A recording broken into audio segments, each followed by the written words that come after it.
आतंक का सर्जिकल तोड़ जो है वो हमने निकाला और उसके बाद से सवाल यह है कि क्या भारत की सॉफ्ट स्टेट की छवि जो है वो खत्म हो रही है। आर्मी ने जिस अंदाज में दुश्मन को उसके मांद में घुसकर मौत के घाट उतारा है, उसके बाद दहशतगर्दों में खौफ बढ़ गया है। लेकिन सवाल यह है कि क्या पाकिस्तान अपनी नापाक हरकतों से वाकई में बाज आएगा। जिस तरह का अंतर्राष्ट्रीय समर्थन हिंदुस्तान को हासिल है, तो हमारी कूटनीतिक कामयाबी भी इसे कहा जाए, ये तमाम पहलुओं पर चर्चा होगी। तो एक एक कर सार्क सम्मेलन के तमाम जो शामिल देश थे, 8 में से 5 जो हैं भारत के साथ समर्थन में आकर खड़े हो गए हैं, बॉयकॉट करने की बात कर रहे हैं। तो वहां फजीहत हो रही है, अंतर्राष्ट्रीय मंच पर फटकार लग रही है, कोई साथ देने नहीं आ रहा है। ऊपर से भारतीय सेना ने मुंहतोड़ जवाब दे दिया है। लेकिन अब आगे क्या वाकई में पाकिस्तान संभलेगा? क्या उसको बात समझ में आएगी? इस पर चर्चा करने के लिए हमारे साथ खास मेहमान मौजूद हैं। हमारे साथ एक्स डिप्लोमेट अचल कुमार जी इस वक्त जुड़ रहे हैं, ब्रिगेडियर बीडी मिश्रा जी हमारे साथ डिफेंस एक्सपर्ट जुड़ रहे हैं, साथ ही मेजर जनरल एसपी सिन्हा साहब हमारे साथ जुड़ रहे हैं और डॉक्टर एएस बहल रिटायर्ड एयर कॉमोडोर हमारे साथ इस वक्त स्टूडियो में मौजूद हैं। इन सभी से मैं चर्चा करूं, लेकिन सबसे पहले अचल जी, मेरा सवाल आपसे, क्या पाकिस्तान को कूटनीतिक और सेना की कार्रवाई दोनों समझ में आएंगी? अब कुछ बदला हुआ पाकिस्तान देखेंगे हम? जी हाँ, सबसे पहले पिलास जी मैं ये कहना चाहूँगा कि जो ये सर्जिकल स्ट्राइक हुई है, इससे साफ जाहिर हो रहा है कि जो भारत की पाकिस्तान और पाकिस्तान स्पॉन्सर्ड और सपोर्टेड टेररिज्म के को लेके जो पॉलिसी थी, उसमें एक बहुत बड़ा पैराडाइम शिफ्ट आया है। ये बहुत बड़ा बदलाव है और ये बहुत ही पॉजिटिव बदलाव आया है। अभी तक जब भी हमले होते थे, हम धैर्य दिखाते थे, हम जो स्ट्रैटेजिक रेस्ट्रेन की बात करते थे, लेकिन आज हमने सर्जिकल स्ट्राइक करके ये साबित कर दिया है कि भारत की जो सॉफ्ट पावर की छवि थी वो गलत है। अगर जरूरत पड़ेगी तो हम गोली का जवाब गोली से देंगे। नहीं, लेकिन जहां पाकिस्तान में जिस पाकिस्तान में उड़ी के बाद आतंक की बोली जाती हो, जहां सेना का दबाव रहता हो, राजनीतिक हालात कभी भी अच्छे नहीं रहते हैं, वो आपस में ही लड़ते हुए नजर आते हैं, तो ऐसा पाकिस्तान क्या वाकई में विदेशी पटल पर हो रही फजीहत और इस कार्रवाई के बाद आपको लगता है बदलेगा? कुछ चेंज हम देखेंगे या फिर पलटवार और हरकतें जारी रहेंगी?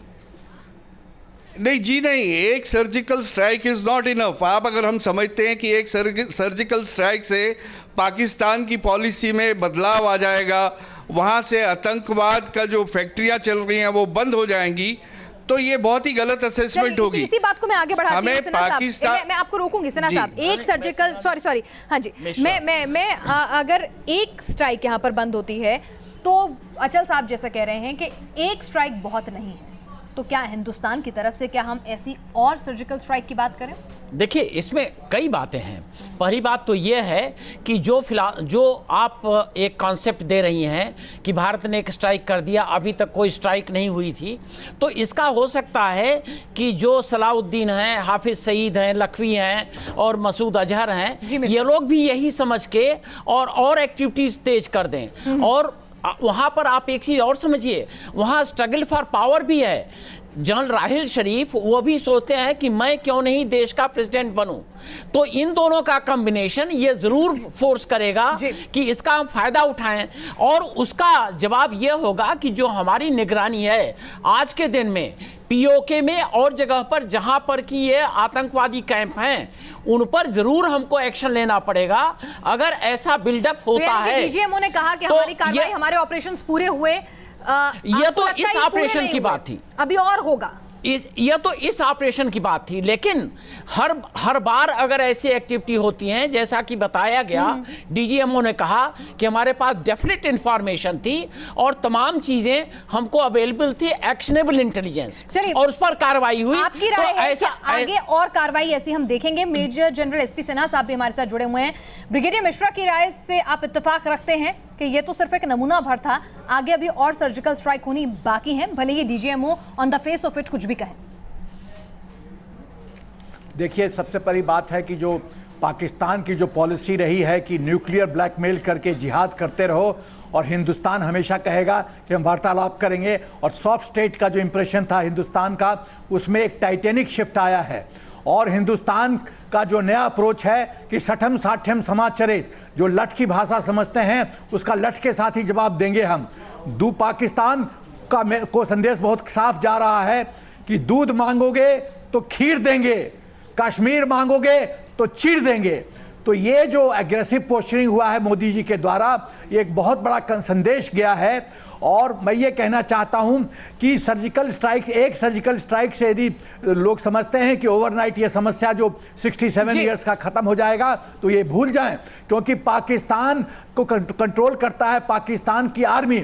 71 की लड़ाई का जो जख्म है वो बहुत गहरा है, वो भरा नहीं है। और पाकिस्तान आर्मी जब कोटा में उसके ऑफिसर्स जाते हैं तो उनको कसम दिलाया जाता है कि इस हार का बदला लेंगे हम हिंदुस्तान से। तो जख्म इतना गहरा है तो इसको पूरी सर्जरी, पूरे शरीर की सर्जरी करने की जरूरत है। एक फौजी अभी हमने खाली के लिए तैयार रहना चाहिए और इतनी जल्दी एक सर्जिकल स्ट्राइक से आतंक के उन अड्डों का नेस्तनाबूद नहीं हो पाएंगे। तो क्या यहाँ पर अगर मैं इसमें चर्चा में आपको एक कमोडोर रिटायर्ड डॉक्टर एस बहल साहब को शामिल करूं, बहल साहब क्या यहाँ से अब आगे आपको क्या लगता है कि चलिए एक स्ट्राइक की डिक्लेयर कर दिया बताने के लिए we are no longer a soft state, अब आगे जो कुछ ऑपरेशन होंगे हो सकता है उनकी मीडिया ब्रीफिंग ना हो लेकिन ऑपरेशन तो होंगे। पेनाज जी, एक चीज मैं कहना चाहूंगा कि कोई भी ऐसा ऑपरेशन करने से पहले एक स्ट्रॉन्ग पॉलिटिकल विल की रिक्वायरमेंट है, राजनीतिक इच्छा शक्ति स्ट्रॉन्ग। वो एक मैसेज जो प्राइम मिनिस्टर ने इस बार दिया है ये एक्शन लेके, वो ये दिखाता है कि अब पॉलिटिकल विल हमारे साइड रहेगी। दूसरी चीज जो ये एक्शन ने दिखाया कि हमारी प्रोफेशनल फोर्सेस हैं, हमारी आर्म फोर्सेस ने बहुत ही सक्षमता से यह कार्य किया कि हमारा एक भी आदमी, एक भी जवान हताहत नहीं हुआ या इतनी कोई सीरियस इंजरी नहीं हुई।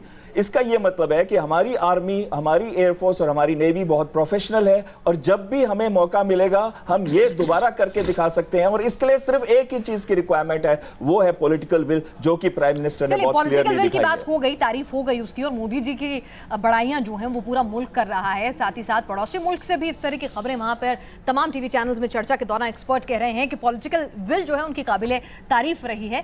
लेकिन यहाँ पर सवाल यही है घूम फिर के जो आता है कि अब आगे क्या। हमारे साथ कर्नल अनिल कौल भी इस वक्त जुड़ चुके हैं। अनिल कौल जी, मैं आपको आपके पास आऊंगी, पहले अनिल कौल जी भी चर्चा में शामिल हुए, उनसे बात करें।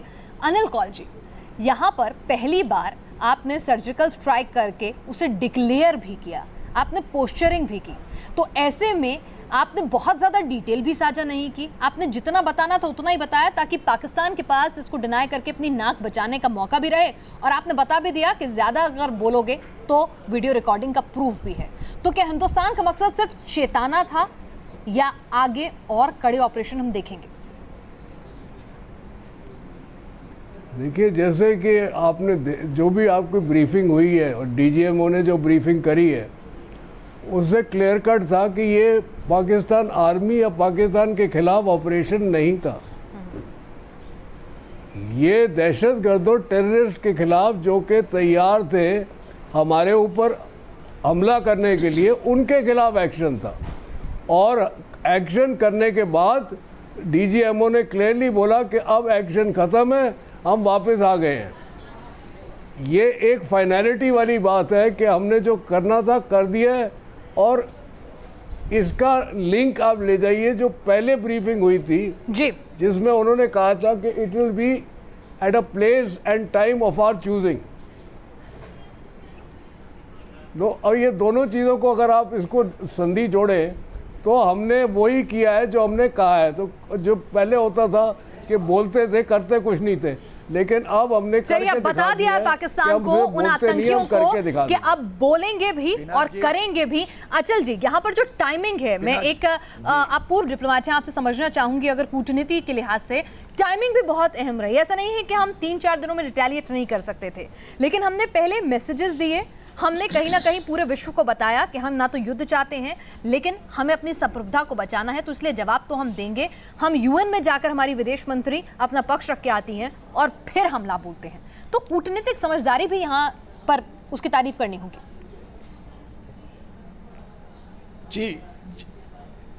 जी पिनाज जी, मैं आपके सवाल का जवाब दूं? जी जी जी जी बिल्कुल अचल जी। उससे पहले मैं एक छोटा सा क्लैरिफिकेशन देना चाहता हूं कि जब मैंने ये कहा था कि सिर्फ एक सर्जिकल स्ट्राइक इनफ नहीं है, तो मेरा ये मतलब नहीं था कि हमें रिपीटेड सर्जिकल स्ट्राइक्स करनी है। जी जी। मेरा कहने का मतलब था जो हमने इरादा बनाया है पाकिस्तान को चारों तरफ से घेरने का, जो पाकिस्तान को आइसोलेट करने का, पाकिस्तान को कमजोर करने का, उस इरादे से हमें अब पीछे नहीं हट जाना चाहिए।